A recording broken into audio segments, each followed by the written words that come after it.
নমস্কার, শুভ সন্ধ্যা। কালকে ছিল ভাইফোঁটা, আর ভাইফোঁটাতে আমরা কি কি করেছি চলো তোমাদের সাথে শেয়ার করি।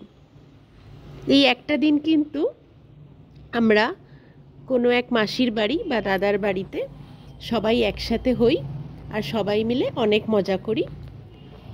এইটা আমার ছোট বোন, তোমরা তো সবাই চেনো। ছোট বোন আমার দাদা, আমার ছোট ভাই আর অক্ষয়কে ফোঁটা দেয়, মানে আমার হাজবেন্ডকে প্রত্যেক বছর ফোঁটা দেয়। তাই তিনজনেই কিন্তু রেডি হয়ে বসে পড়েছিল। বোনের স্পেশাল আবদার ছিল যে সকল ভাইরা দাদারা যেন পাঞ্জাবি পরে আসে, কারণ ও শাড়ি পরবে। তাই জন্য কিন্তু ছোট বোনের আবদার মতো সবাই কিন্তু রেডি হয়ে চলে গেছিলো। আমরা অনেক রাত্রেবেলা গেছিলাম, প্রায় 9টায়। সবার যেহেতু কাজ ছিল, অফিস ছিল, তাই সবাই আমরা একটু রাত করেই গেছিলাম। এখানে কিন্তু বোন প্রথমে দাদাকে ফোঁটা দিচ্ছিল, আর যা হয় আর কি, ফোঁটা দিয়ে গিফট নেওয়া, গিফট দেওয়া, এসবই মজা আনন্দ।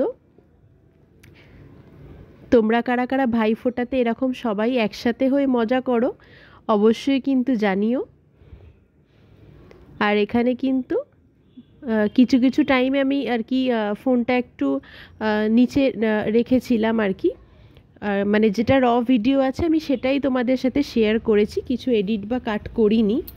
তাই জন্য কিছু জায়গায় হয়তো একটু হেজি হতে পারে বা একটু এদিক ওদিক লাগতে পারে, তার জন্য সরি। এখানে আমার হাজব্যান্ডকে কিন্তু আমার বোন ফোঁটা দেয়নি, কারণ আমাদের এবারে একটা শুভ অশৌচ আছে, ফোঁটা দিতে বা নিতে নেই, শুধু মিষ্টি খাইয়েছিল আর আশীর্বাদটুকু যেটুকু করে ওইটুকানি, শুধু ফোঁটাটা দেওয়া হয়নি, বাকি যা যা হয় সেগুলো করেছে।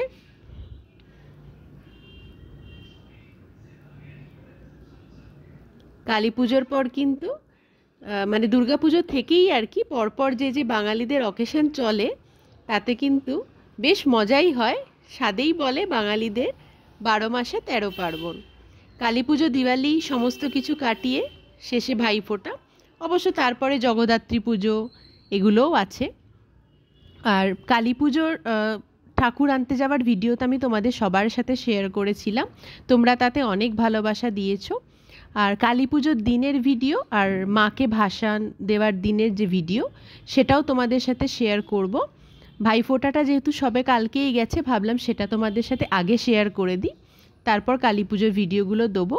অবশ্য দু একটা দুর্গা পুজোর ভিডিও দেওয়া বাকি রয়েছে, সেগুলো সময়ের অভাবে শেয়ার করতে পারিনি, কিছুদিন পর শেয়ার করব। অবশ্যই কিন্তু তোমরা দেখো আর পাশে থেকো। হ্যাঁ জানি টাইমে দিতে পারলাম না, সময়ের অভাবে বলো বা যাই হোক, তার জন্য সরি। বাট তোমরা পরে আপলোড করলেও কিন্তু অবশ্যই দেখো, আমি নিশ্চয়ই সমস্ত সেগুলো আপলোড করার চেষ্টা করব। শুধু সপ্তমীর দিনেরটাই দিতে পেরেছি, বাকি দিনগুলো দিতে পারিনি। এখানে আমিও কিন্তু আমার দাদাকে, দুটো দাদা আছে, ওদের দুজনকেই ফোঁটা দিই, ভাইকেও দিই, কিন্তু আমি কাউকেই দিতে পারিনি এবারে। আর আরেকজন যে দাদা আছে সে ছিলও না, আর একজন এখানে ছিল, তাকে শুধু আমি ফোঁটা দিইনি, শুধু মিষ্টি খাইয়েছি আর গিফট দিয়েছি, ও আমাকে গিফট দিয়েছে, ব্যাস ওইটুকানি। যেহেতু আমার ফোঁটা নেই, আজ এবছর দিতে পারবো না, তো তোমাদের আগেই বললাম। তো এখানে আমাকে আমার দাদা একটা খুবই খুবই ভালো একটা গিফট দিয়েছে, যেটা আমার খুব কাজের। ও আমাকে বলল এখনই খুলে দেখ, তাই আমি এখনই আগ্রহ সহকারে খুলে দেখলাম, আর সত্যি আমার দারুণ পছন্দ হয়েছে। তোমাদেরকেও বলি, একটা আমাকে সেলফি স্টিকও দিয়েছে, যেহেতু আমি ভিডিও করি। রিং লাইট আমার আগেই ছিল, তাই ও আমাকে একটা সেলফি স্টিক দিয়েছে, লাইট সমেত আর কি। তো আমার খুবই কাজের জিনিস আমাকে দিয়েছে, আমার অনেক সুবিধাই হবে।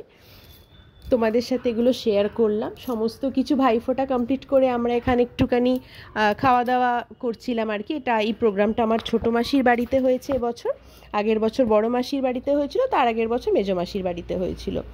আমার বোন এখানে রেডি হয়ে সমস্ত ভাইফোঁটা দেওয়ার পর ও ক্লান্ত হয়ে পড়েছে। এখানে আমার ফোনটা আমি কি কাজের জন্য নামিয়ে রেখেছিলাম, ভুলেই গেছিলাম যে ক্যামেরা অন আছে, ওই সময়তেই আমি দিয়ে দিলাম। তোমরা অবশ্যই একটু পাশে থেকো। আর সরি, এটা ক্লিপটা অ্যাকচুয়ালি একটু এখানটা ব্ল্যাক হয়ে গেছে, মানে নামিয়ে রেখেছিলাম যেহেতু ফোনটা অন ছিল, আমি বুঝতে পারিনি, যেহেতু ভিডিওগুলো সব একসাথেই হয়েছে, তাই জন্য আমি এখান থেকে আর কিছু কাট করতে পারিনি আর কি। তো এখানে আমরা সবাই খাওয়া দাওয়া করে আড্ডা দিচ্ছিলাম। তারপর রাতের খাওয়ারও অ্যারেঞ্জমেন্ট হয়েছিল ওখানেই।